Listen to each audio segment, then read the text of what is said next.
देखिए, सूचना प्रौद्योगिकी अधिनियम 2000, इसका धारा 70A से हमें पढ़ना था। ये याद रखना है, सेक्शन 20, ये वाला जो है आपको सेक्शन याद रखना है कि राष्ट्रीय नोडल अभिकरण का गठन कहाँ किस सेक्शन के तहत किया जाता है, ये आपको सेक्शन याद रखना है। राष्ट्रीय नोडल अभिकरण,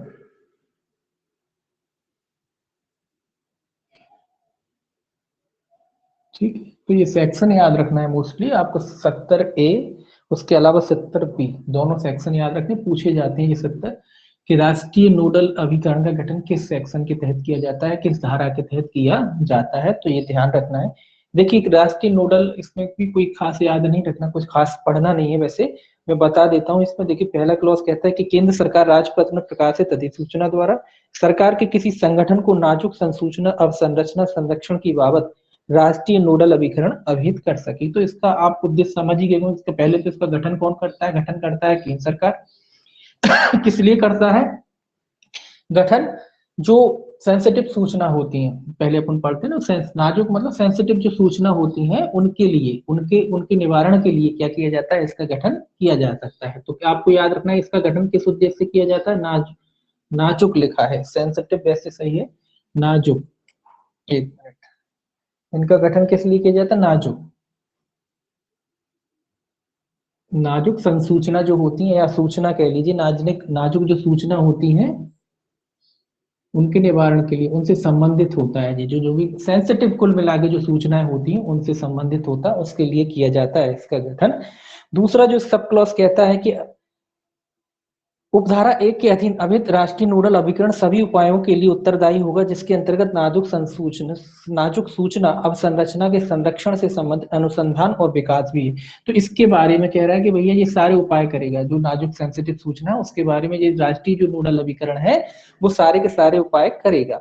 तीसरा कहता है भाई इनके कृत्य वगैरह क्या होंगे, तो इनके वही कृत्य होंगे जो कृत्य और कर्तव्यों का पालन करेंगे जो विहित रीति से विहित किए जाए।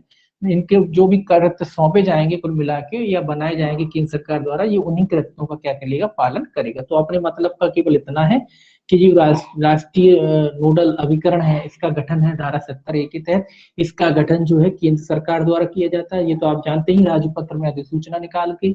इसका उद्देश्य क्या होता है? नाजुक सूचना से संबंधित होता है, जो सेंसिटिव सूचना होती है उनकी कुल मिला के मॉनिटरिंग करना, निगरानी करना, कुल मिला के उनको रोकना, वो सारी चीजें इसके अंतर्गत आती हैं। तो सेंसिटिव सूचना से संबंधित होता है, या कह लीजिए नाजुक संसूचना से संबंधित होता है, उनका निवारण करना ही इसका क्या क्या है? कार्य है। बस इतना याद है करना है आपको। देखिए दूसरा, देखिए 70 का जो बी है, 70 का बी, यह दुर्घटना मोचन के लिए भारतीय कंप्यूटर आपात मोचन दल का गठन। इसको याद रखना है ऐसे, आपात मोचन दल। तो ये याद रखना है कि आपात मोचन दल का गठन कितने में होता है? 70B में होता है, 70A में होता है। राष्ट्रीय नोडल दोनों इंपॉर्टेंट हैं, दोनों सेक्शन वाइज पूछे जाते हैं। इसका भी गठन कौन करता है? इसका भी गठन केंद्र सरकार के द्वारा किया जाता है। इसका उद्देश्य क्या होता है? इसमें भी देखिए, इसमें एक महानिदेशक भी होता है, इसमें तीसरे में लिखा है। तो इसमें पहला पढ़ ही लेते हैं। पहला कहता है केंद्र सरकार राजपत्र में अधिसूचना द्वारा सरकार के किसी अभिकरण को नियुक्त नियुक्त करेगी जिसे भारतीय कंप्यूटर आपात मोचन दल कहा जाएगा। तो कह रहा है केंद्र सरकार भारत के किसी भी, क्या कहती है, किसी भी कर्मचारी, किसी भी अधिकारी तथा किसी भी अभिकरण को नियुक्त करे। कोई एक अभिकरण कुल मिला के किसी भी अभिकरण को इस नाम से क्या कर सकती है? नियुक्त कर सकती है। वो किस नाम से जाना जाएगा? भारतीय कंप्यूटर आपात मोचन दल। तो इसमें भारतीय बोलेगा, भारतीय कंप्यूटर आपात मोचन दल के नाम से वो जाना जाएगा राजपत्र में अधिसूचना द्वारा। इस दूसरा कहता है इसका क्लॉज, केंद्र सरकार उपधारा 1 में निर्दिष्ट अभिकरण में एक महानिदेशक और ऐसे अन्य अधिकारी तथा कर्मचारी उपलब्ध कराएगी जो विहित किए जाए। तो इसमें एक महानिदेशक भी होगा, ये याद रखना। हालांकि इससे कोई क्वेश्चन नहीं आना कि महानिदेशक, तो इसमें एक महानिदेशक भी होगा और इसके अलावा अन्य कर्मचारी होंगे, जितने आवश्यक समझे केंद्र सरकार उतने अन्य कर्मचारी भी होंगे। तीसरा कहता है कि महानिदेशक और अन्य अधिकारी तथा कर्मचारियों का वेतन और भत्ते तथा उनकी सेवा के निबंधन और शर्तें वे होंगी जो विहित किए जाएंगे। तीसरा क्लॉज कहता है कि भाई इनको क्या वेतन मिलेगा, शर्तें क्या होंगी, ये अपने इंपॉर्टेंट का नहीं, इसमें सीधा सीधा लिखा है कि जैसा विहित किया जाए, जैसा केंद्र सरकार तय करेगी उस हिसाब से इनको वेतन भत्ते वगैरह दिए जाएंगे। तो ये भी कोई खास नहीं है। इसके बाद इसका चौथा जो क्लॉज है वो थोड़ा सा आपको याद रखना है कि भाई इसमें से क्या क्या काम करेगा, तो याद नहीं करना है, केवल पढ़ना है। इसमें कहता है भारतीय कंप्यूटर आपात मोचन दल साइबर सुरक्षा के क्षेत्र में निम्नलिखित कृत्यों का पालन करने वाले राष्ट्रीय अभिकरण के रूप में सेवा देगा। जी काय के रूप में? राष्ट्रीय सेवा अभिकरण के रूप में, राष्ट्रीय सेवा अभिकरण के रूप में ये क्या देगा? सेवा देगा अपनी, मतलब ये उस तरीके से काम करेगा, राष्ट्रीय सेवा अभिकरण के रूप में ये काम करेगा। किसके किसके पालन के लिए, किसके लिए काम करेगा? ये साइबर सुरक्षा के लिए। साइबर कहाँ गया, चौथा पढ़ रहे थे, साइबर सुरक्षा, साइबर सुरक्षा के लिए ये क्या करेगा? ये काम करेगा। तो ये याद रखना, ये काय के लिए काम करता है? साइबर सुरक्षा के लिए काम करता है। क्या क्या काम करता है? नीचे एक लिस्ट रखी छोटी सी, साइबर घटना संबंधी सूचना संग्रह या विश्लेषण करना। तो जो भी साइबर संबंधी जो भी सूचनाएं वगैरह होती हैं उनका कलेक्शन करना, साइबर संबंधी जो भी अपराध वगैरह होते हैं ना उनकी सूचनाओं का क्या करना? संग्रह, विश्लेषण और प्रसार। क्या करना? संग्रह, उसका विश्लेषण, किसी किसी मामले में विश्लेषण की भी जरूरत होती है तो उसका विश्लेषण करना, और क्या करना? और उनका प्रसार वगैरह करना, बताना। तो ये तीनों काम इसके हैं। इसके अलावा साइबर सुरक्षा घटनाओं का पूर्वानुमान और चेतावनी। पूर्वानुमान मतलब पहले ही बता देते हैं कि भाई ऐसा अटैक होने वाला है, साइबर अटैक, या ये योजना बना रहे हैं। और चेतावनी वगैरह ये जारी करेगा, चेतावनी वगैरह चेतावनी वगैरह जारी कर देते हैं ना कि भैया ये इस तरीके का वायरस आ गया है, उस पर क्लिक ना करें, इस तरीके की जो चेतावनी वगैरह डाली जाती हैं, तो ये भी इसका काम है। अगला है सुरक्षा, साइबर सुरक्षा घटनाओं से निपटने के लिए आपात उपबंध भी करेगा, आपात उपबंध करता है ना, तो ये उपाय भी करेगा उसके बारे में, आपात रूप से निपटना। अब कोई मान लो आ गया, अटैक हो गया, कोई वायरस आ गया है या कोई बड़ा है, तो उसको कैसे निपटा जाएगा, उसका कैसे निराकरण करा जाएगा, ये भी ये काम करेगा। इसके अलावा साइबर घटनाओं की सूचना, सुरक्षा पद्धति, प्रक्रियाओं, निवारण, मोचन, रिपोर्ट करने संबंधी मार्ग निर्देशक, सिद्धांत, सलाह, रीति, संवेदनशील टिप्पण और श्वेत पत्र जारी करना, और इन्हीं के आधार पर ये श्वेत पत्र भी जो है जारी करेगा। इसके अलावा लिखा है साइबर सुरक्षा से संबंधित ऐसे अन्य कृत्य जो भी थी। इसके अलावा अन्य कृत्य, तो ये तो भी पढ़ने वाले नहीं, एक बार पढ़ने लायक है, तो बस आपको ये 70 बी याद रखना है। इसमें एक महानिदेशक भी होता है और अन्य अधिकारी भी होते हैं जो केंद्र सरकार नियुक्त करे जितने आवश्यक समझे, और ये राष्ट्रीय सेवा अभिकरण के रूप में काम करता है। कौन करता है? आपात मोचन दल। किसके रूप में काम करता है? राष्ट्रीय आपात मोचन दल के रूप में काम करता है। इतना आपको याद रखना है। काम आप जानते ही हैं, साइबर से संबंधित इसके सारे काम होते हैं। साइबर सुरक्षा से जुड़े हुए जो भी मसले होते हैं, जो भी मुद्दे होते हैं, वो इनके द्वारा क्या क्या किए जाते हैं? निपटाए जाते हैं। ठीक है, ये दोनों सेक्शन क्या करना है? आपको याद रखना है। इसके बाद देखेंगे हम, बाकी कुछ नहीं पढ़ना है इसमें आपको, ठीक है, इतना ही बहुत है इसमें। 71 देखिए, इसके अलावा कुछ और 2-3 पॉइंट हैं, हालांकि वो कोई मतलब के नहीं है। इसमें कहता है कृत्यों का पालन वगैरह, ये सब केंद्र सरकार, तो इसमें कोई खास क्वेश्चन नहीं बनते। देखिए 71 सेक्शन देखिए, 71 जो सेक्शन है वो कहता है दुर्व्यपदिशन के लिए शास्ति। काय के लिए? दुर्व्यपदिशन के लिए शास्ति है इसमें। तो शास्ति इसमें भी आपको केवल शास्ति देखना है। इसमें लिखा है जो कोई नियंत्रक या प्रमाणकर्ता प्राधिकारी के समक्ष यथास्थिति कोई अनुज्ञप्ति या इलेक्ट्रॉनिक चिन्ह प्रमाण पत्र प्राप्त करने के लिए कोई दुर्व्यपदेशन करता है या किसी तात्विक तथ्य को छिपाता है, तो वह ऐसे कारावास है जिसकी अवधि 2 वर्ष तक की हो सकेगी, या जुर्माने से जो 1 लाख रुपए तक का हो सकेगा, अथवा दोनों से। तो 2 वर्ष तक का बस सजा याद रखना है, 2 वर्ष तक का कारावास या 1 लाख रुपए तक का जुर्माना। किस व्यक्ति को है?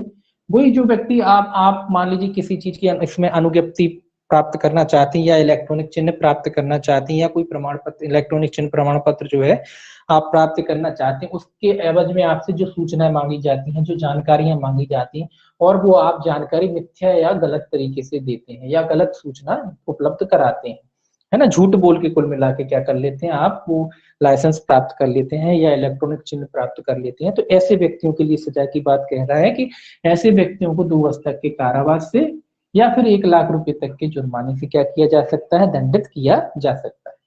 जब आप नियंत्रक के समक्ष या प्रमाणकर्ता जो प्राधिकारी है, जो आपसे जानकारी मांगी गई थी, आपने क्या किया? गलत जानकारी दी, तो गलत जानकारी के लिए तो बस इतना याद रखें कि गलत जानकारी क्या है, गलत जानकारी, ऐसे याद रखें, गलत जानकारी। इसको कैसे याद रखें कि गलत जानकारी के लिए 71 में है, कितना दंड है, 2 वर्ष तक का कारावास और 1,00,000 तक। तो वैसे आप सेक्शन नहीं पूछा जाएगा, पनिशमेंट पूछा जाएगा इसमें, ठीक है। तो इसमें पनिशमेंट याद रखेंगे। देखिए सेक्शन 72 कहता है गोपनीयता और एकांतता भंग के लिए शास्ति। ये कह रहा है गोपनीयता और एकांतता भंग के लिए शास्ति। तो एकांतता भी है इसमें, इसका भंग कोई करता है तो उसके लिए शास्ति, ठीक है। गोपनीयता और एकांतता, तो इसमें भी ये सेक्शन नहीं पूछते, इसमें भी पनिशमेंट पूछते हैं। सेम पनिशमेंट ऊपर जो है वो भी इसमें दिया गया है।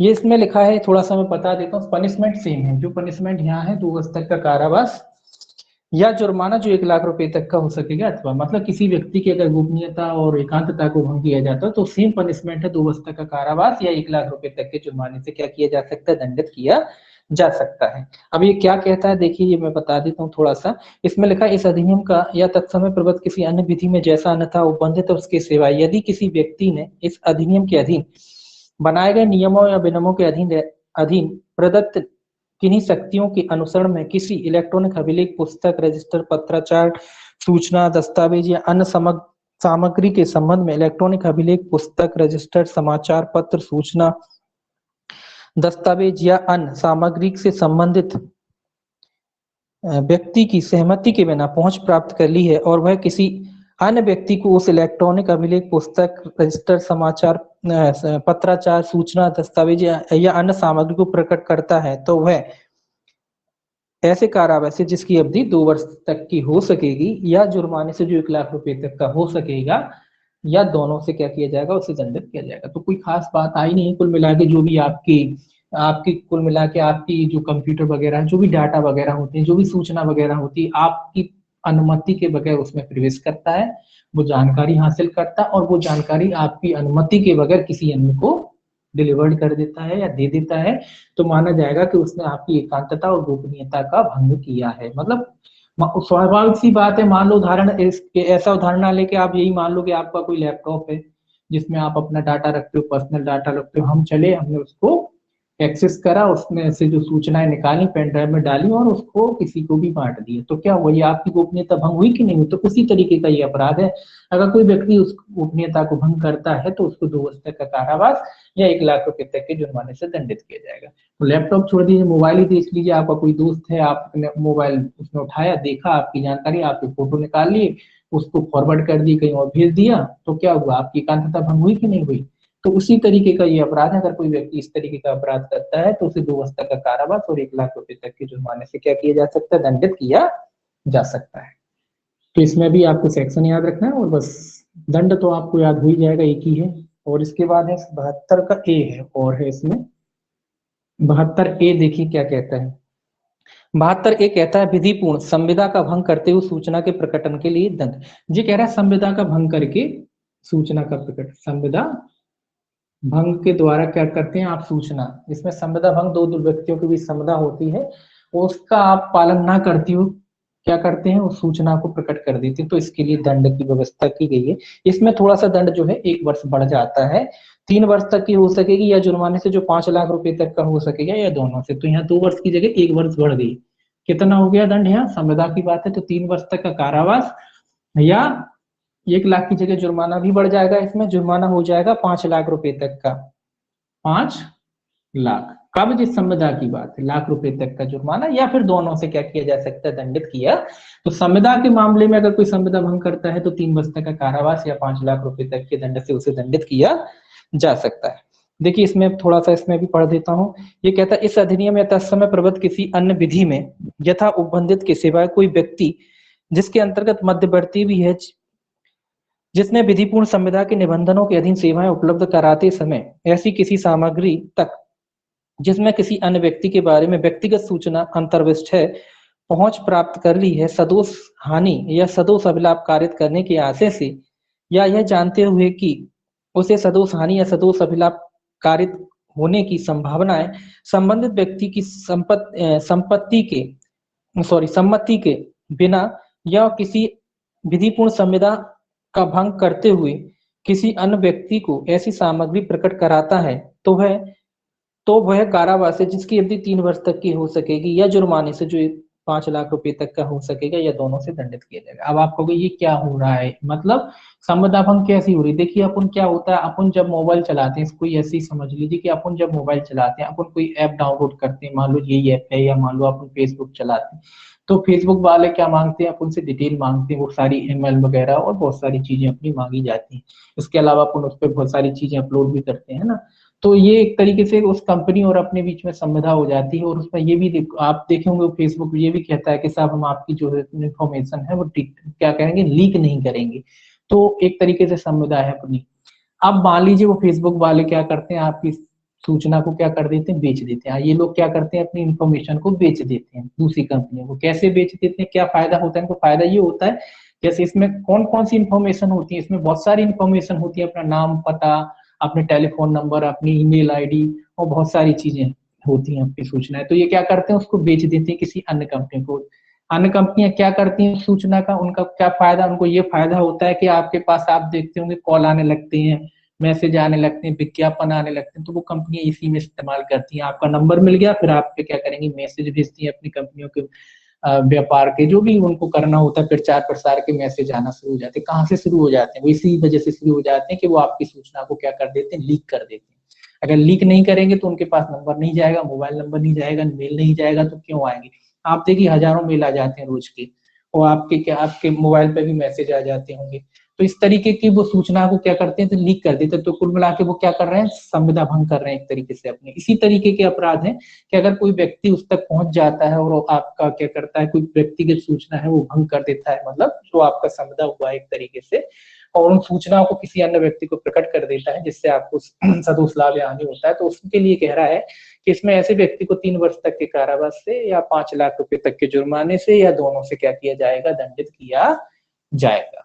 जैसे आपका टिकटॉक पे बैन लग गया ना, वो इसीलिए लगा है क्योंकि वो सूचनाएं जो थी, व्यक्तिगत सूचनाएं थी, वो साझा करता था कंपनियों से, इसीलिए टिकटॉक पे भारत में बैन लगा दिया गया है ना। तो इसी चक्कर में लगाया उसको बैन। अब देखिए, तो ये तो उदाहरण है, ये व्यक्तिगत भी हो सकता है कि कोई व्यक्ति आपकी सूचनाओं को लीक कर देता है, आप दोनों कंपनी है उसमें आपकी जो भी सूचनाएं हैं तो उसके बारे में। तो 3 वर्ष तक का कारावास या 5 लाख रुपए तक के जुर्माने से क्या किया जाएगा, दंडित किया जाएगा। अब देखिए 73 सेक्शन 73 कहता है इलेक्ट्रॉनिक चिन्ह प्रमाण पत्र की कतिपय विशिष्टियों को मिथ्या प्रकाशित करने के लिए शास्ति। तो ये मिथ्या प्रकाशन के लिए शास्ति, बस इतना लिखेंगे, मिथ्या प्रकाशन। तो मिथ्या प्रकाशन के लिए शास्ति कहाँ है, 73 में दी गई है। कौन सी मिथ्या प्रकाशन, किस चीज का मिथ्या प्रकाशन हो रहा है, इलेक्ट्रॉनिक चिन्ह प्रमाण पत्र की कतिपय विशिष्टियों का जो मिथ्या प्रकाशन अगर कोई व्यक्ति करता है, तो इसमें भी 2 वर्ष तक के कारावास से और 1 लाख रुपए तक के जुर्माने से दंडित किया जाएगा किसी व्यक्ति को। इसमें भी सजा कितनी है, 2 वर्ष तक का कारावास या 1 लाख रुपए तक का जुर्माने से क्या किया जाएगा, ऐसे व्यक्ति को दंडित किया जाएगा। देखिए इसमें क्या कहता है, इसमें कहता है पहला, कोई व्यक्ति इलेक्ट्रॉनिक चिन्ह प्रमाण पत्र प्रकाशित नहीं करेगा या किसी अन्य व्यक्ति को अन्यथा उपलब्ध नहीं कराएगा यदि उसे यह जानकारी है कि, ये कह रहा है कि कब नहीं उपलब्ध कराएगा और कब उसको प्रकाशित नहीं करेगा। पहला, प्रमाण पत्र में सूचीबद्ध प्रमाणकर्ता प्राधिकारी ने उसे जारी नहीं किया है, मतलब जब तक आप उसको जारी नहीं कर सकते, जब तक वो आपको प्रमाणकर्ता प्राधिकारी ने आपको उसे जारी नहीं किया हो, इशू ही नहीं हुआ मतलब आपके नाम और आप आगे बढ़ा रहे, डिलीवर कर रहे, तो इसी की बात कह रहा है। जब तक प्रमाणकर्ता प्राधिकारी जो होता है उसने उसको जारी ना किया हो, तब तक आप क्या जारी ना किया हो, क्या ना किया हो, जारी ना किया हो, ठीक है। तब तक आप उसको क्या नहीं करेंगे, उसको व्यक्तियों को उपलब्ध नहीं कराएंगे, किसी अन्य व्यक्ति को उपलब्ध नहीं कराएंगे, मतलब आपके पास चीज आई नहीं और पहले से बांटना शुरू। तो वो वाली कह रहे हैं कि जब तक चीज आया ना जाए उसको बांटोगे कहाँ से। तो वो कह रहे हैं कि जब तक प्रमाणकर्ता प्राधिकारी ने इशू ना किया हो, आप किसी अन्य व्यक्ति को उपलब्ध नहीं कराएंगे, ठीक है। दूसरा कहता है प्रमाण पत्र में सूचीबद्ध हस्ताक्षरकर्ता ने उसे स्वीकार नहीं किया हो। तो ये कह रहा है प्रमाण पत्र में जो भी सूचीबद्ध हस्ताक्षर करता है तो उसने स्वीकार ना किया हो, किसने, हस्ताक्षर कर्ता ने क्या ना किया हो, उसे स्वीकार ना किया हो। तो दोनों चीजें हैं, एक तो प्रमाणकर्ता प्राधिकारी द्वारा जारी किया जाना चाहिए और दूसरा जो हस्ताक्षर करता है उसके द्वारा उसको स्वीकार भी किया जाना चाहिए, तब आप उसको आगे डिलीवर कर सकते, दूसरों को दे सकते। यह प्रमाण पत्र प्रतिसंहत या निलंबित कर दी, या फिर आपका मान लो निलंबित कर दिया हो या वापस ले लिया गया हो, निलंबित है और निलंबन निलंबित निलंबित हो गया हो या वापस ले लिया गया हो, तुम कुल मिला के वापस ना ले लिया गया हो, अगर इन दोनों तीनों कंडीशन है तो फिर आप इसको आगे डिलीवर कुल मिला के नहीं कर सकते, ये कह रहा है। और अगर आप इसका उल्लंघन करते हैं तो फिर वही सजा है, अगर आप इसका उल्लंघन करते हैं आगे डिलीवर करते हैं, ना तो आपको प्रमाणकर्ता प्राधिकारी ने जारी किया उसे, ना हस्ताक्षर स्वीकार किए गए हैं और या मान लीजिए निलंबित कर दिए गए और आप किसी अन्य व्यक्ति को बांट रहे हैं, तो फिर 2 वर्ष तक के कारावास या और 1 लाख रुपए तक के जुर्माने से क्या किया जाएगा, ऐसे व्यक्ति को दंडित किया जाएगा, अगर कोई व्यक्ति इसका प्रकाशन वगैरह करता है तो उसके लिए। बाकी इसमें कुछ है नहीं, ठीक है, इसको मिटाएं। इसके बाद आता है आपका सेक्शन 74।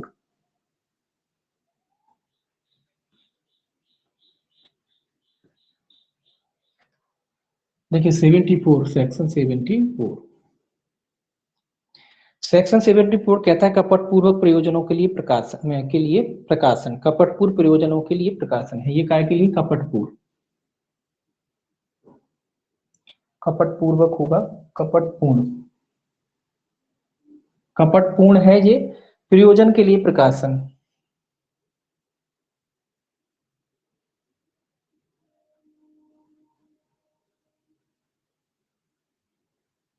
प्रकाशन। तो कपटपूर्ण प्रयोजन के लिए क्या किया जा रहा है, ये प्रकाशन है, उसके लिए दंड है। इसमें लिखा है जो कोई किसी कपटपूर्ण या विधि विरुद्ध प्रयोजन के लिए कोई इलेक्ट्रॉनिक चिन्ह प्रमाण पत्र जानबूझकर सृजित करता है, प्रकाशित करता है या अन्यथा उपलब्ध कराता है, वह कारावास से जिसकी अवधि 2 वर्ष तक की हो सकेगी या जुर्माने से जो 1 लाख रुपए तक का हो सकता है। तो इसमें भी हेडिंग याद करना है आपको, सजा सेम है। यहाँ जानबूझकर कर रहा है, कपटपूर्ण उद्देश्य से कर रहा है, उसका प्रकाशन कर रहा है कि भाई किसी के संग कपट किया जाए, इसलिए झूठे इलेक्ट्रॉनिक चिन्ह, झूठे या कह दीजिए नकली कह लीजिए प्रमाण पत्र वगैरह ये जारी करके लगा के रखा हुआ है ताकि लोगों के संग धोखा किया जा सके, लोगों को लगा कि भैया इस पे इलेक्ट्रॉनिक चिन्ह या प्रमाण पत्र वगैरह जारी करता है, ऐसा कुछ है नहीं, जबरदस्ती नकली चिपकाए हुए बना के जिससे लोगों से छल कर सके, लोगों को ठग सके। तो इसके लिए भी सेम सजा है, 2 वर्ष तक का कारावास और 1 लाख रुपए तक या 1 लाख रुपए तक के जुर्माने से इसको भी दंडित किया जाएगा। तो सजा सेम ही है, 2 वर्ष तक के कारावास से या 1 लाख रुपए तक के, 1 लाख रुपए तक के क्या है दंड से, या फिर दोनों से क्या किया जा सकता है, उसको दंडित किया जा सकता है। तो यहाँ भी आपको सेक्शन ही याद रखना है, केवल 74 में क्या है, ठीक है। इसके बाद आपका आता है 75। 75 क्या कहता है, देखिए 75 कहता है अधिनियम का भारत से बाहर किए गए अपराधों के उल्लंघन को लागू होना, ये तो आप जानते हैं। तो ये अधिनियम कहता है भारत के बाहर भी लागू होता है, भारत के बाहर। तो ये सेक्शन याद रखना है कि किस सेक्शन कहता है कि भारत के बाहर भी लागू होगा। 75 कहता है कि ये जो अधिनियम है भारत के बाहर भी लागू होगा। इसको भी पढ़ने की जरूरत नहीं है, ये तो आप जानते हैं कि चूंकि साइबर की बात हो रही है, कंप्यूटर की बात हो रही है, अपने इंटरनेट के थ्रू पूरी दुनिया से जुड़े हुए हैं। एक व्यक्ति बैठ के, जरूरी नहीं कि वो भारत में ही बैठ के अपराध करे, वो दुनिया के किसी भी कोने से बैठ के अपराध कर सकता है। इसीलिए ये अधिनियम क्या कह रहा है कि ये जो सेक्शन क्या कह रहा है कि ये भारत के बाहर अगर कोई व्यक्ति अपराध करता है तो उस पर भी लागू होता है। वो बात अलग है कि भाई कैसे पकड़ेंगे, क्या पकड़ेंगे, वो अलग अलग मैटर है, अलग मुद्दा हो जाता है। लेकिन हाँ, ये भारत के बाहर जो अपराध किए जाते हैं, भारत के बाहर बैठ के जो अपराध किए जाते हैं भारत में, उन पर भी लागू होता है। देखिए ये क्या कहता है, इसको थोड़ा सा देख लें। ये कहता है उपधारा 2 के उपबंधों के अधीन रहते हुए इस अधिनियम के उपबंध किसी व्यक्ति द्वारा भारत के बाहर किए गए किसी अपराध का उल्लंघन को भी उसकी राष्ट्रीयता को विचार में लाए बिना लागू। मतलब ये कोई फर्क नहीं पड़ता कि कोई व्यक्ति अमेरिकन है या ऑस्ट्रेलियन है, कहाँ का है, कोई फर्क नहीं पड़ता, उसकी राष्ट्रीयता से कोई मतलब नहीं। कोई भी व्यक्ति अगर भारत के बाहर बैठ के अपराध करता है तो इस धारा के अधीन दोषी माना जाएगा। दूसरा कहता है उपधारा 1 के प्रयोजनों के लिए यह अधिनियम किसी व्यक्ति द्वारा भारत से बाहर किए गए किसी अपराध का उल्लंघन को लागू होगा यदि उस कार्य या आचरण से जिससे यह अपराध या उल्लंघन होता है भारत में अवस्थित कोई कंप्यूटर प्रणाली या कंप्यूटर नेटवर्क अंतर्वलित हो। अब ये कह रहा है कि भैया भारत से बाहर तो अपराध लागू तो होता है, लेकिन कब, जब वो भारत के कंप्यूटरों को, भारत के जो सिस्टम बना हुआ है कंप्यूटर का, उसको इफेक्ट करता है तब। अगर कोई व्यक्ति ए नाम का व्यक्ति मान लीजिए अमेरिका में बैठा हुआ है और वो यहाँ से बैठ के भारत के कंप्यूटरों को क्या करता है, हैक करता है, तभी वो दोषी होगा। वो किसी दूसरे देश के करता रहे उससे अपने मतलब नहीं, हमारे सिस्टम को अगर वो हैक करता है या वो कोई ऐसा काम करता है जिससे हमारे सिस्टम पर कोई गलत प्रभाव पड़ता है तो वो व्यक्ति दोषी होगा। ठीक है, इस तरीके का। तो ये तो अपन जानते ही हैं, केवल इसमें भी सेक्शन याद रखना है आपको। तो ये वो व्यक्ति कब दोषी होगा, जब वो हमारे सिस्टम के संग छेड़छाड़ करता है ना, जो हमारा सिस्टम है उसके संग छेड़छाड़ करता है तभी वो व्यक्ति दोषी होगा। तो याद रखना कौन सा सेक्शन कहता है भारत के बाहर, तो भारत के बाहर के लोगों पर भी ये लागू होगा। 75 कहता है, 76 देखिए क्या कहता है। 76 कहता है अधिहरण, अधिहरण, अधिहरण। इसमें भी सेक्शन ही याद रखना है। देखिए ये क्या कहता है, ये जब्ती वगैरह है। इसमें लिखा है कोई ऐसा कंप्यूटर, कंप्यूटर प्रणाली, फ्लॉपी डिस्क, डिस्क टैप, चालन या उससे संबंधित कोई ऐसा अन्य उपसाधन जिसकी बाबत इस अधिनियम इसके अधीन बनाए गए नियमों के नियमों किए गए आदेशों या बनाए गए विनियमों के किसी उपबंध का उल्लंघन किया गया है या किया जा रहा है, अधिहरणीय होंगे। सिंपल सी बात है कि जो भी कंप्यूटर हो सकता है, फ्लॉपी, इससे संबंधित जुड़े सारी चीजें हो सकती है, चाहे कंप्यूटर हो चाहे फ्लॉपी हो, है ना। और शायद में इसके अलावा जो कंप्यूटर के साथ जो चीजें अटैच हो सकती है वो सारी की सारी चीजें इसमें आ जाएंगी। अगर वो उनका इस्तेमाल किसी अपराध में किया गया है तो वो जब्ती के अधीन होंगे, यानी उनको सबको जब्त किया जा सकता है। ये वाला सेक्शन यही कह रहा है कि अगर कोई ऐसा कोई उपसाधन है, ऐसा कोई कंप्यूटर है और उसके साथ साथ जो कंप्यूटर में जुड़ने वाली जो भी चीजें हैं जो कंप्यूटर के साथ संलग्न रहती हैं या जुड़ती हैं, जैसे कि फ्लॉपी हो गया, आपकी कॉम्पैक्ट डिस्क वगैरह हो गया, टैप हो गया, ये सारी चीजें हैं। इसके अलावा जो भी और भी चीजें, ये ऐसा नहीं कि केवल यही, इसके अलावा जो भी चीजें जो प्रिंटर वगैरह होते हैं वो भी आ जाते हैं, स्कैनर, प्रिंटर, ये सब जो कंप्यूटर से अटैच होते हैं वो सारी की सारी चीजें आ जाती हैं। और अगर इनका इस्तेमाल अपराध में किया गया है, किसी प्रकार से अपराध में किया गया है, तो क्या हो सकता है, ये जब्ती के अधीन होंगे, जब्ती के अधीन होंगे। बस इतना ही याद रखना है। बाकी परंतु परंतु में कुछ याद नहीं रखना, कुछ अपना मतलब का भी नहीं है ना, उसको पढ़ना है आपको। वो सीधा सीधा लिखा है कि न्यायालय देखेगा वो वगैरह, तो वो कोई खास नहीं है ना। तो केवल आपको इतना लिखना है कि ये जब्ती के अधीन होते हैं, इनका जब्त किया जा सकता है। अब देखिए 77 देखिए, 77 क्या कहता है। 77 कहता है प्रतिकर शास्ति या अधिहरण का दंड में हस्तक्षेप ना करना। ये क्या कह रहा है कि भाई प्रतिकर शास्ति, और क्या कह रहा है, अधिहरण, जो ऊपर अपन ने लिखा है,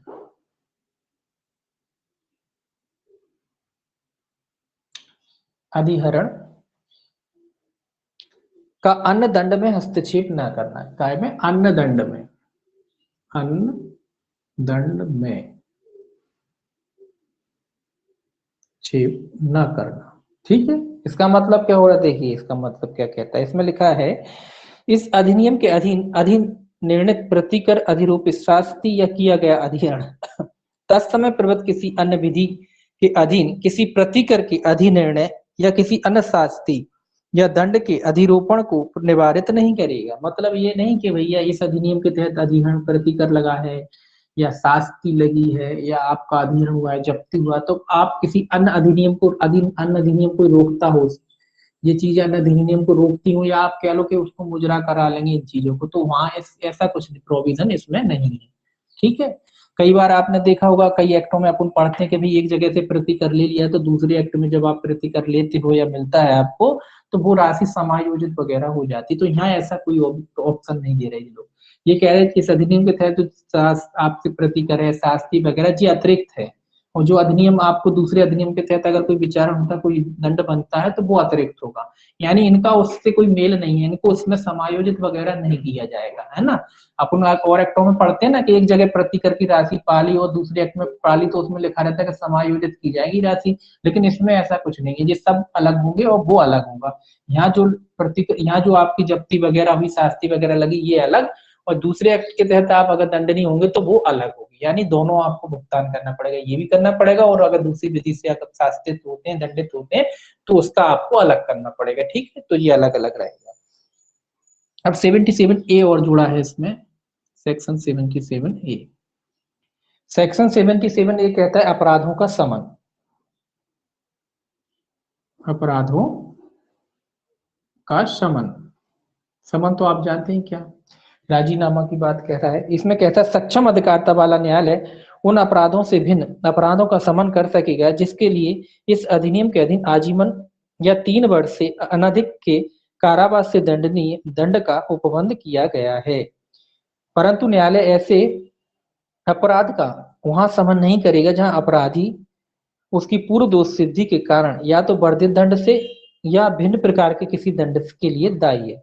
तो अब क्वेश्चन सीधा सीधा ये कह रहा है कि भैया न्यायालय जो है समन कर सकता है, मतलब राजीनामा भी इसमें हो सकता है, लेकिन किन मामलों में राजीनामा होगा ये याद रखना है।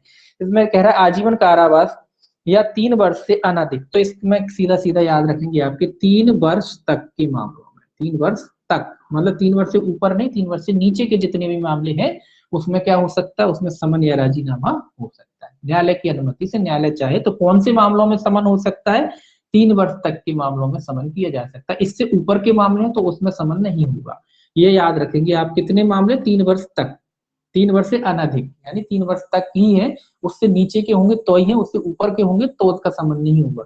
तो 3 वर्ष तक के मामलों में क्या किया जा सकता है, समन किया जा सकता है। लेकिन उसमें भी एक परंतु लगा है, उसमें परंतु ये लगा कि मान लो अपराध भले ही 3 साल का है या 3 वर्ष से कम का है, 2 ही साल का मान लो अपन पढ़े हैं तो 2 साल का कोई अपराध है, लेकिन कोई व्यक्ति पूर्व दोष सिद्धि वाला है, पूर्व दोष सिद्धि वाला कोई व्यक्ति है मान लीजिए। अब चूंकि पूर्व दोष सिद्धि वाला व्यक्ति है तो ये हो सकता है कि इसकी सजा मिलके दुगनी हो जाए, ज्यादा हो जाए, एक पूर्व दोष सिद्धि वाला है तो हो सकता है कि भाई इसकी 2+2 हो जाए तो इसकी सजा कितनी हो जाएगी, 4। तो ऐसे मामले में फिर भले ही वो सजा इस बार 2 साल हुई है, भले ही इस बार 2 साल सजा यानी 3 वर्ष से कम ही है, लेकिन चूंकि पूर्व दोष सिद्धि वाला अपराधी तो स्वाभाविक सी बात है कि इसको ज्यादा दंड से दंडित किया जाएगा।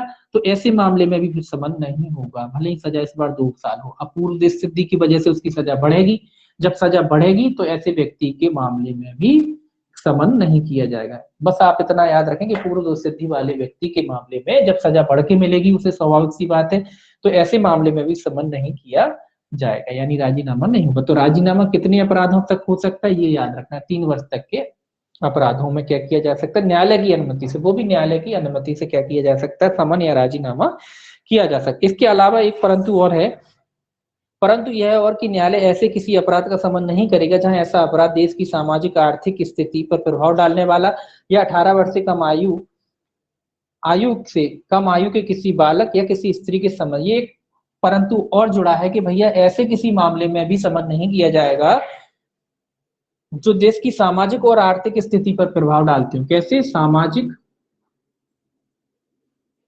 और आर्थिक, देश की सामाजिक और आर्थिक स्थिति पर प्रभाव डालते हो, 18 वर्ष से कम आयु के बालक के खिलाफ किया गया हो या फिर स्त्रियों के खिलाफ किया गया हो, तो इन मामलों में भी राजीनामा नहीं होगा।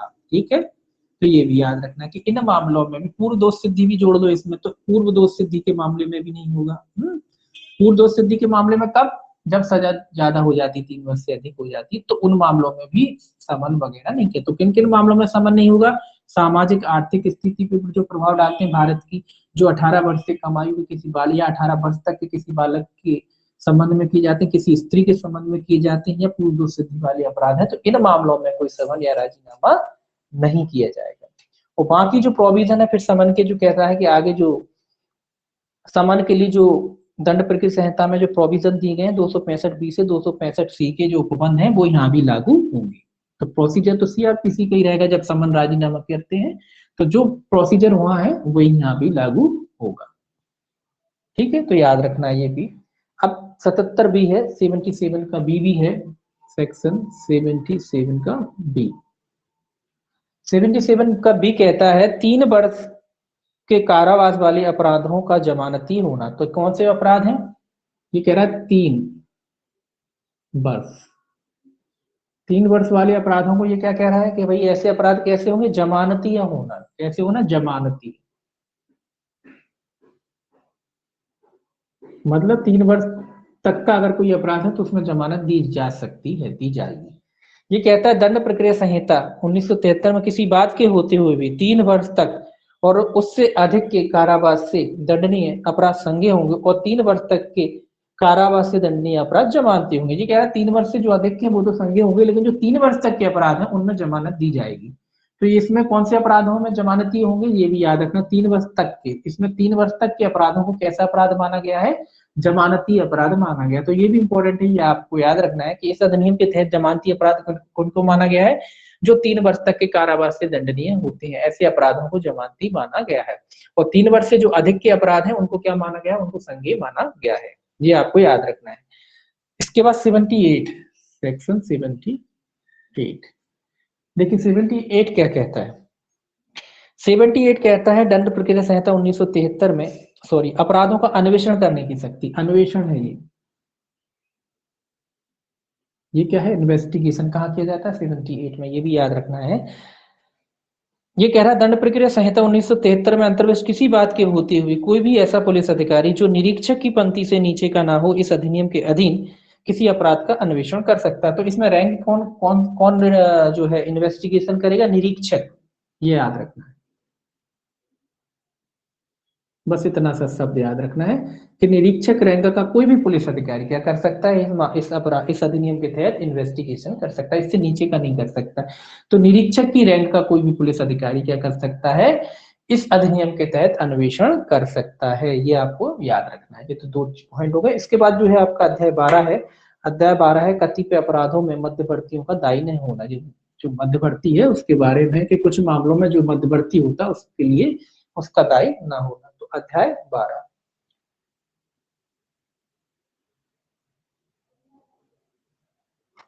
अध्याय 12 जो देखिए क्या कहता है, 79 है, ये भी सेक्शन पूछा जाता है 79।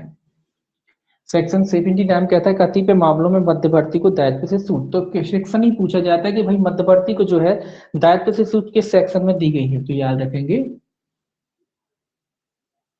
मध्यवर्ती को छूट। ठीक है, छूट अकेला लिख दिया, तो कैसे छूट, दायित्व से, उसके कर्तव्यों से कब छूट दी जा सकती है वो बताया गया है।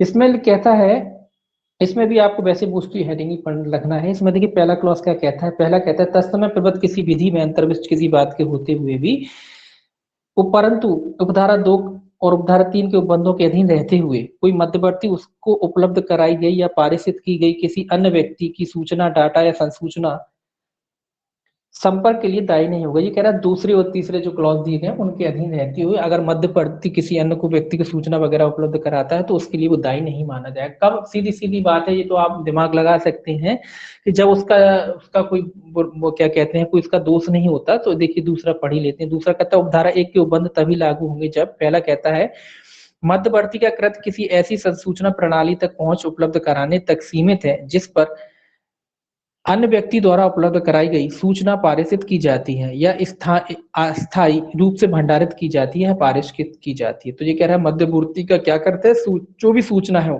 किसी अन्य को उपलब्ध कराई जाती है या अस्थायी रूप से उपलब्ध कराई जाती है। दूसरा कह रहा है मध्यवर्ती पारेषण आरंभ नहीं करता है, पारेषण के अभिग्राही का चयन नहीं करता है, पारेषण में अंतर्गत सूचना का चयन या उपधारण नहीं करता है। मध्यवर्ती इस अधिनियम के अधीन अपने कर्तव्यों का निर्वहन करते समय सम्यक तत्परता का अनुपालन करता है और ऐसे अन्य मार्ग निर्देशक सिद्धांतों का भी अनुपालन करता है जो इसे केंद्र सरकार, कुल मिला के ये है कि यहाँ उसकी कोई गलती नहीं है। जो भी वो सूचना वो मतलब अपनी तरीके से अपनी तरफ से क्या कर रहा है, सारे कामों को ठीक तरीके से कर रहा है। तो इस तरीके ऐसे काम करते में अगर उससे कोई गलती हो भी जाती है तो फिर मध्यवर्ती दोषी नहीं होता है। अगर उसकी तरफ से कोई गलती नहीं है, जो भी सूचनाएं वगैरह उपलब्ध कराई दी जा रही है सारी वो कर रहा है और जो भी नियम बनाए गए हैं केंद्र सरकार के उसके हिसाब से वो काम कर रहा है, उसके बाद भी अगर कोई गलती हो जाती है तो कुल मिला के मध्यवर्ती दोषी नहीं है। तीसरा कहता है उपधारा 1 के उपबंध लागू नहीं होंगे यदि मध्यवर्ती ने विधि विरुद्ध कार्य करने का षड्यंत्र या दुष्प्रेरण किया है या उसने सहायता की है या उसके लिए उत्प्रेरित किया। ये ऊपर मध्यवर्ती के लिए कह रहा है कि भाई मध्यवर्ती को लाभ कब नहीं मिलेगा, लाभ नहीं मिलेगा यदि उसने क्या किया, कोई षड्यंत्र दुष्प्रेरण वगैरह जैसे किया है। तो ये भी कोई खास नहीं है, ये भी आपको नहीं पढ़ना, ठीक है। ये तो आप जानते हैं जब कोई जानबूझ के कोई कृत्य करता है तो वो दोषी नहीं होता, लेकिन हाँ सद्भावना पूर्वक जो काम कर रहा है, जो उसकी लायबिलिटी उस हिसाब से कोई व्यक्ति अगर काम करता है और फिर गलती हो जाती है तो वो दोषी नहीं होता। तो यही सेक्शन में ये कहा जा रहा है कि भाई अगर मध्यवर्ती जो काम कर रहा है गुड फेथ में ठीक तरीके से काम कर रहा है, अपनी लायबिलिटी भी निभा रहा है, तो फिर उसको दोषी नहीं माना जाएगा। तो ये अध्याय जो 12 है इसमें केवल एक ही सेक्शन है ये भी याद रखेंगे आपके अध्याय 12 में कितने सेक्शन है, केवल एक ही सेक्शन दे रखा है। इसके बाद अध्याय 12A है, 12A अध्याय, चैप्टर लिख लीजिए, अध्याय जो है 12A और है। तो 12A जो है इसमें भी एक ही सेक्शन है 79A,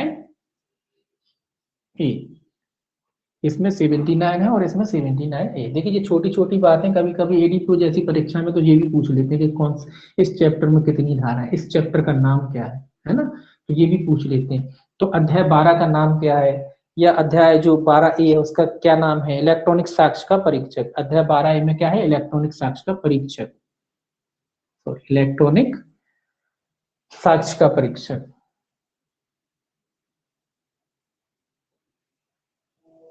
परीक्षक,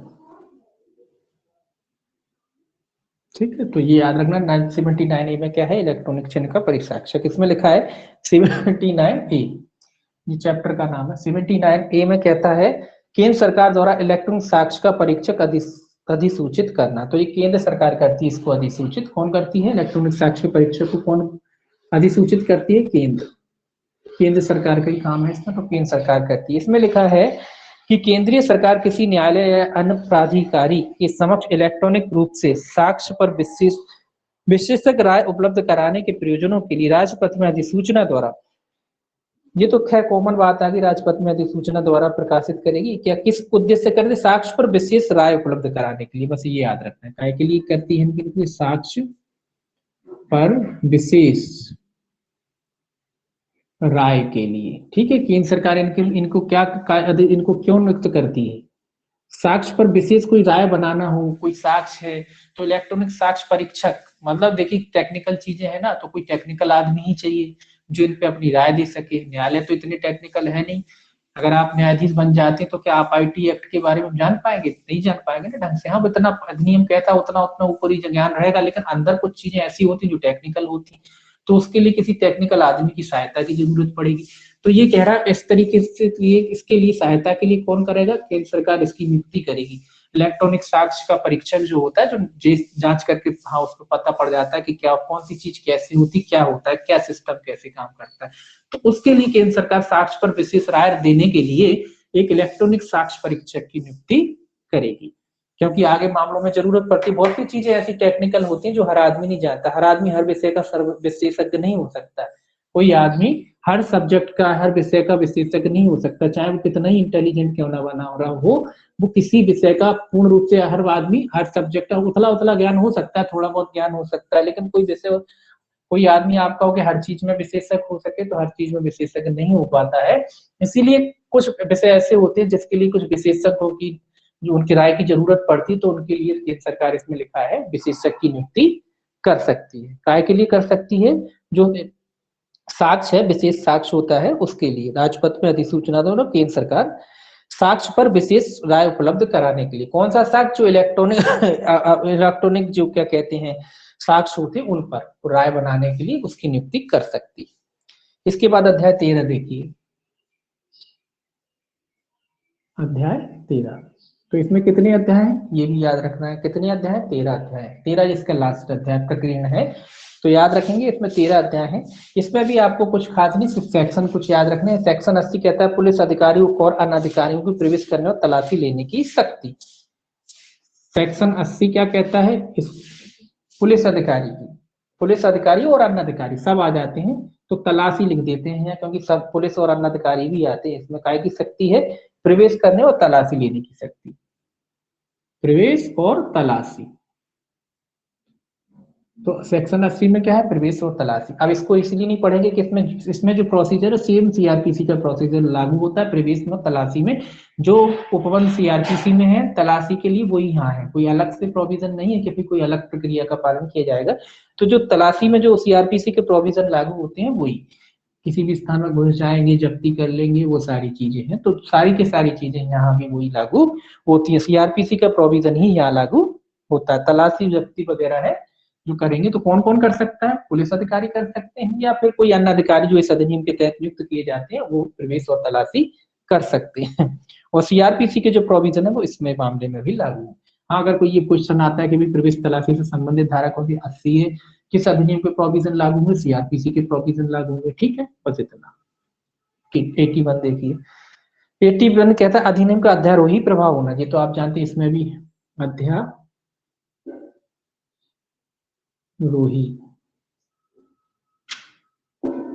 ये कहता है अधिनियम का प्रभाव अध्ययन, ये सब एक्टों में लिखा रहता है, इसमें भी लिखा है कि इस अधिनियम के उपबंध तत्समय प्रवृत्त किसी अन्य विधि में इससे असंगत किसी बात के होते हुए प्रभावी होंगे।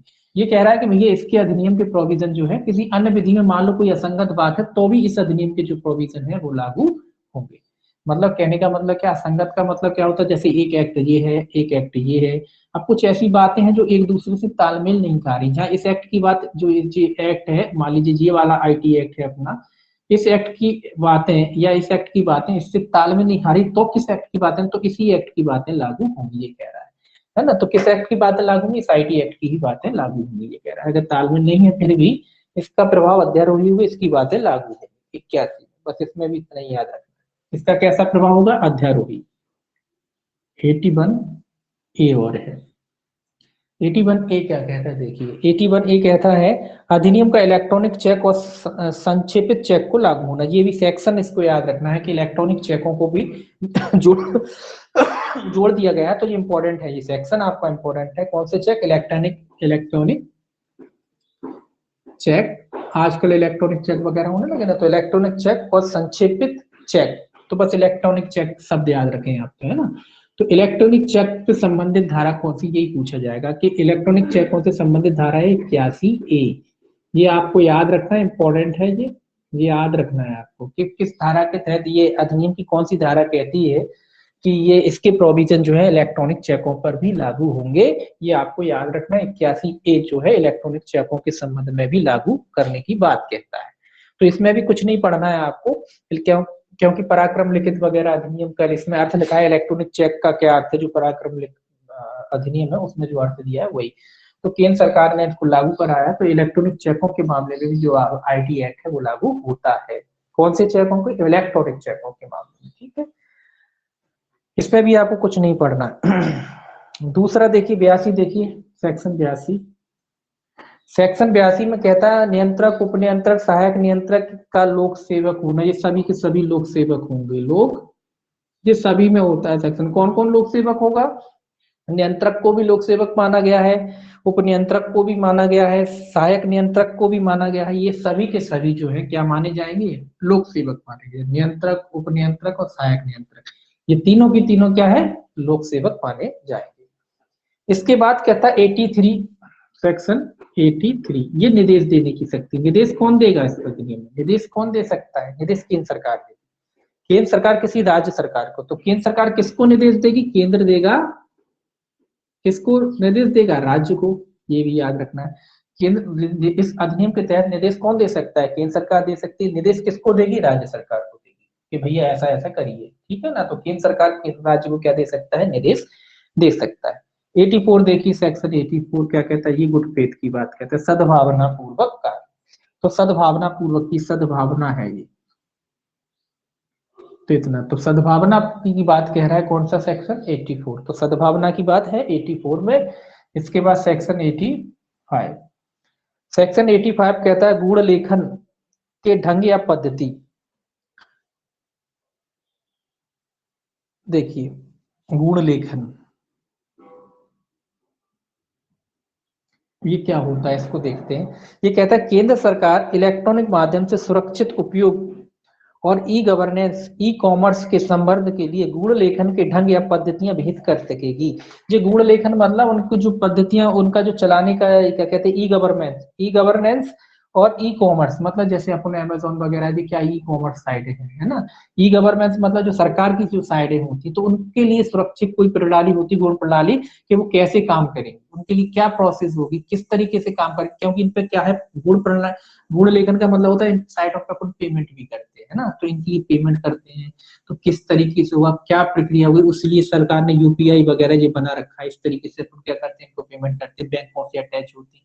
तो उसी प्रक्रिया की बात कर रहा है कि इनके लिए क्या कर सकती है केंद्र सरकार, इनके लिए वो प्रक्रिया भी विहित कर सकती है कि भाई ये लोग कैसे काम करेंगे, किस तरीके से लेन देन करेंगे, क्योंकि लेन देन भी होता है इन पे, तो किस तरीके से लेन देन करते हैं, तो जो गवर्नेंस में भी आप देखिए, कोई गवर्नमेंट की जो अपनी साइड होती है, जैसे राजस्व विभाग की साइड है। अब पहले क्या होता था, पहले अपन डायरेक्ट जो है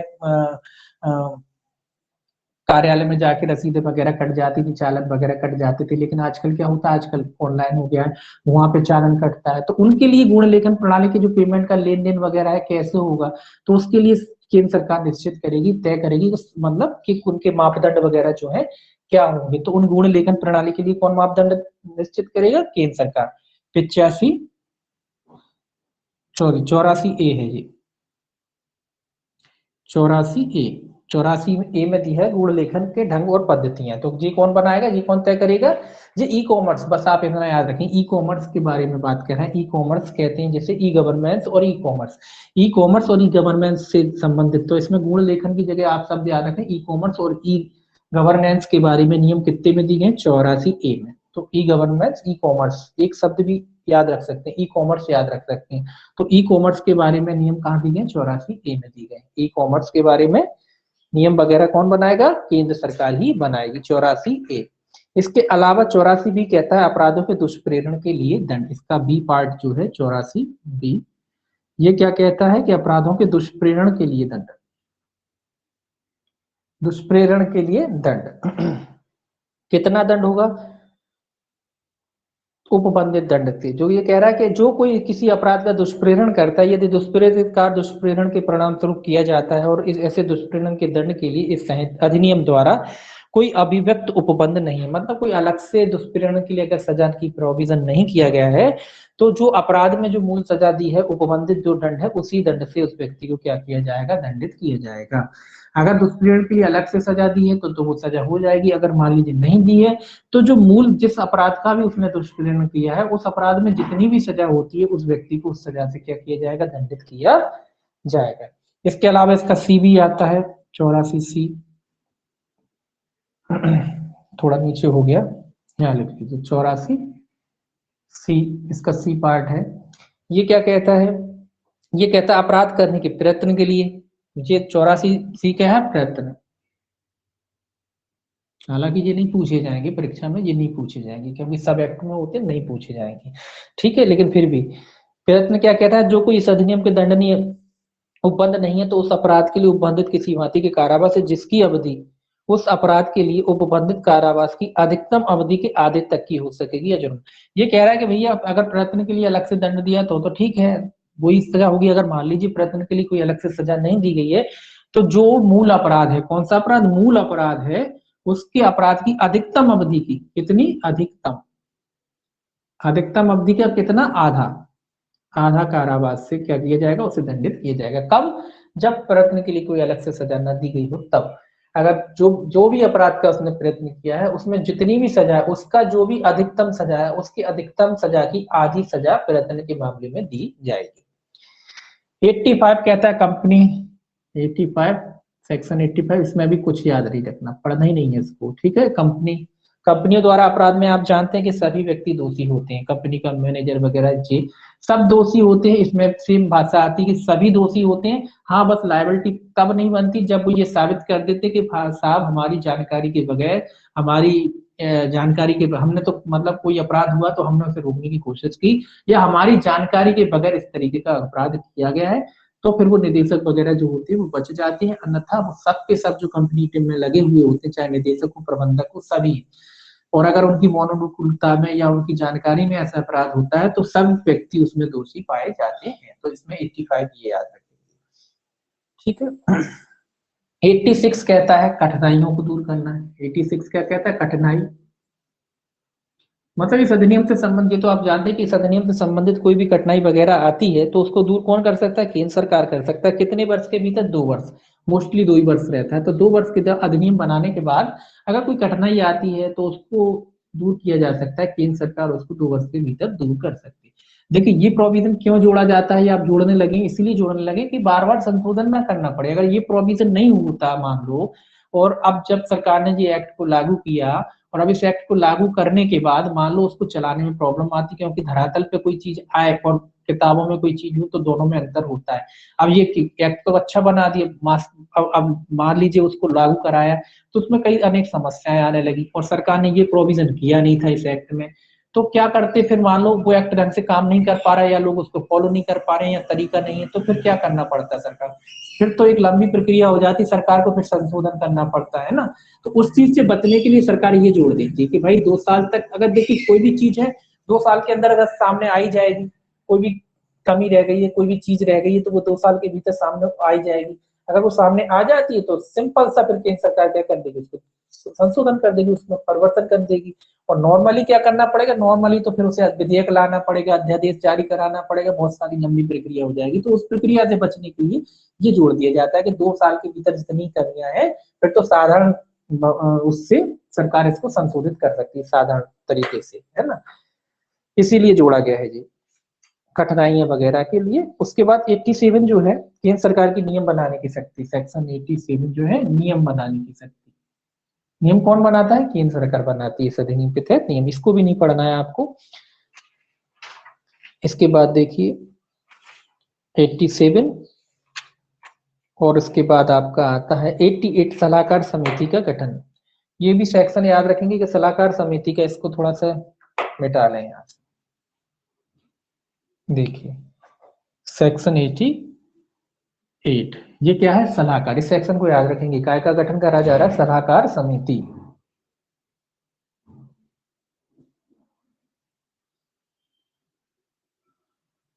सलाहकार समिति का गठन इस अधिनियम के तहत